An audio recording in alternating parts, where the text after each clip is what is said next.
Vallahi hem gelip balık tutmaya çalışıyorum hem buranın doğa güzelliği, ondan sonra kuş cenneti, belediyemizin yaptırdığı hizmetler.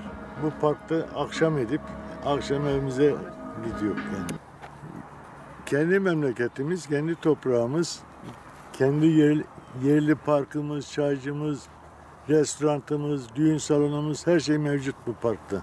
Ailecek gelip burada dinlenebilir, yemek yiyebilir, çocuklar oynayabilir. Dört tarafı sazlık, kamışlar, yemyeşil kenarlar. Yiyecek yer, kuş çeşidi 5-6 çeşit karabatak mı dersin, ördek, gaz, her şey mevcut burada. Kuş cenneti gibi bir yer yani.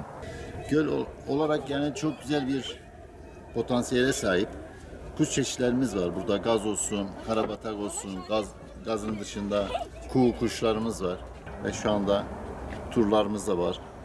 Buna benzer burada daha önce Türkiye genelinde kano yarışması oldu. Daha da inşallah güzel bir aktiviteler olacak.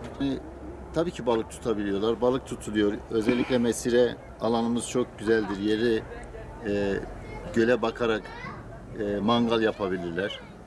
İl ve ilçelerimizde genel olarak Gaziantep olsun, Adıyaman, Besni ilçesi, Malatya, Elazığ böyle misafirlerimizi burada gölde ağırlıyoruz. Buralar uygun mu? Neler söyleyecek? Aile için çoğu zamanlar ailemi alıp geliyorum buraya. Ne kadar güzel, ne kadar başka yerleri düşünüyorlar. Ama bu başka yerler buraya gibi değil.